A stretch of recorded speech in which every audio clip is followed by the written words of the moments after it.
Now, talking about gernotRohr and getting sacked, nothing is official yet, and we don't know if he's sacked or if he's going to continue. But I mean, we are close to a major tournament. The Afcon is just a few months away, and do you think it's right to sack a manager so close to a major tournament? I mean, he qualified us, and the playoffs is March, but I mean, we have the Afcon first before the playoffs. So heading into a major tournament, do you think it's right to give him the sack, or why not just stick with him after see what comes out of it at the Afcon? I don't know. I just have a feeling that we are looking at the World Cup.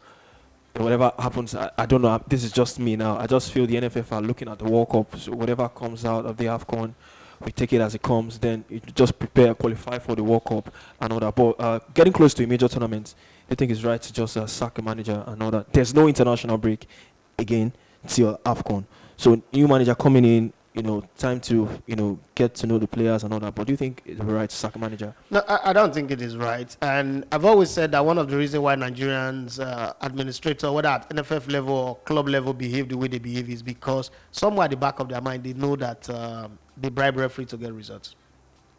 So they don't really figure that a coach really does have anything to do with the result. They think that, you know what, we would, one way or the other, it's we that's getting the result. It's not the coaches. So anybody can come in and select anybody. We will still do what we know how to do best to get result. Those kind of behavior is the reason why we can be doing what we're doing right now. First off, the leak that came out, all of this leak, it's been sacked, it's not been sacked, it's stupid. Okay, so the leak has come out. It obviously came out from the NFF. Let's not deceive ourselves. There's no journalist out there that will come out and say that gernotRohr has been sacked. We have an NFF president that loves to talk. Talks to everybody. Okay? His circle is not small. His circle is very, very big. If I'm just talking to you, it gives you this impression that, oh, you're the only person I'm telling this thing. Don't worry. The next second you'll be in WhatsApp group and exactly everything it tells you, somebody else is typing it. So it means it's talking to a whole lot of people, right? That's one. So it's up to you to know that there's no such thing as exclusive with amateur, right? And then some other people in the NFL. That's why when some people say, oh, you're doing exclusive. No, that's not exclusive. It's not. Not with this kind of people. You don't think you're doing exclusive. Just do your thing and go. Do the best that you can do. Contribute your genuine quarter. Your genuine best for Nigeria. I tell people that when I'm messing up with these football administrators or footballers, there is no personal interest to it. I don't have a personal interest to anything that I do. I ask myself, is this good for Nigeria? If it doesn't pull through, will I be angry? No. I don't know, because there's nothing personal to it. There's nothing sentimental, emotional to it. I've got my life to live, and I live in the best way that I can. So if you're dealing with these people, that kind of mindset helps you. That's why I don't get angry. For instance, when I see players or journalists get angry that players don't grant them interview, I don't get angry. It's not my thing. It's not my thing. I always say that on my media. Especially when they see them with other celebrities and all that, you don't. I don't care. I don't that you know me now. You're close enough to me to know that I don't care. It's not my life. Footballers don't owe me anything. There's no sportsman in the world that owe me anything. If it get worse, I'll go interview foreign people. It's the way I always see it. I was like, okay. This morning I was just telling you now that I want to interview Roy McKay, right? The thing is, you just wake up and just tell yourself that. I'm not one of those journalists or media person that is constricted to the Nigerian space that, oh, if I don't do the Nigerian footballers or Nigerian sports administrators, then my media will die. No. I'm not going to do children on the streets. I'm going to do voice pop. There's too many things that I can do that would generate as much numbers. I can even go back to people, the old coaches, Bonfrey Joe, Nick Bide, Clement Vestal. I can reach out to them. For as long as they are alive, you always reach out to them. So it's no big deal. I've come to the point now. I've come to the point in the industry now where all those things don't matter. So coming back to the conversation, I'm saying that we're getting it wrong. But I'm a damage control person. I'm not in the system to blame. I've lived in this media space. This is my 17th, going to 18. By February now, it will be 18 years that I've been around. Next year, it will be 18 years that I've been around in the industry. One of the things that I've known in my first 13 years of the industry is what sells in Nigeria is negativity. In Nigerian sports media, negativity, there must be venom, there must be hatred, there must be wickedness, there must be, oh, let's destroy it, let's pull it down. That doesn't work for me.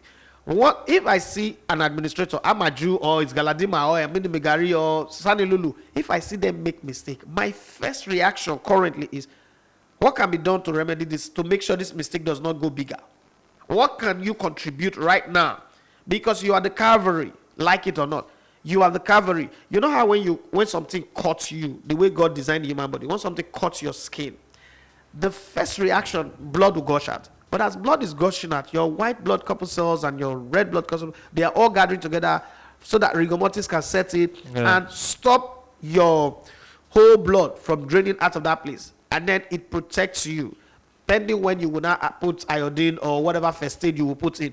The system is designed for your cells, your internal cells, to fight as your antibody, your defense system, your firewall. That's what we should be. It's an industry, it's a $5 billion industry, right?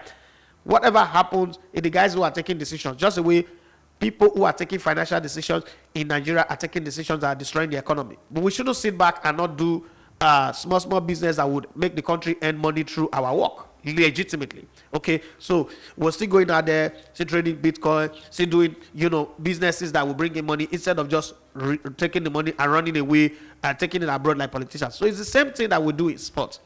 Have the NFF robbed themselves in glory? No.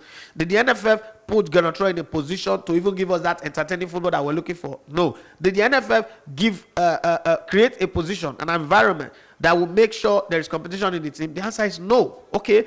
We have countless pictures of Amaju snapping pictures, even in the house of Wilfred Ndidi and Karitebo and the rest of them.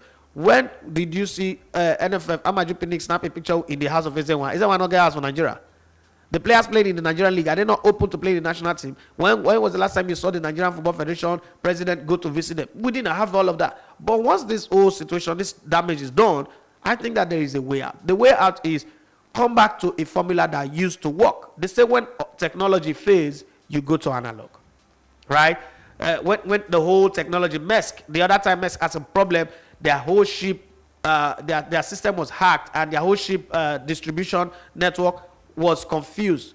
It was the Nigerian one that saved them because they have the analog one, the manual one here, and it was that one that saved their entire system. And because of that reason, they were trying to face it, and now they've not decided no, they must keep one analog hub here in Nigeria that will keep their logs and their data intact. My point is, we should go back to what works. Yeah, the league will start pretty soon. The league will start for the Afcon. I don't know if we'll shut down the Afcon, the league during the Afcon, but let's start the league. Let's call on players that are available, those ones that play on the continent again, pick them and open camp, and let's run the camp from now till the foreign base come and join them, and we'll run the competition. Is it good to sack a coach or create the kind of environment, because they've officially not sacked the coach, create the kind of environment that we have created with gernotRohr right now? The answer is no. I saw one write up the other day, is it yesterday, and it seemed like it's credited to the NFF for not talking about how they will pay for 12 months. Very, very funny, childish write-up anyway. And if he wants to come to Nigeria and hang out with his girls, he should come out. I was like, who's writing all this nonsense? But either way, whatever we do right now, we should think of the interest of the Super Eagles and the football. Okay, if we can focus on that one, we still have a chance to remedy it. There is no problem. After all, Denmark didn't qualify for a tournament. They came from nowhere. They didn't do pre-tournament preparation. They came in a few days to the tournament. They went on to win it. So it's doable. You are listening to Elegbete TV Radio.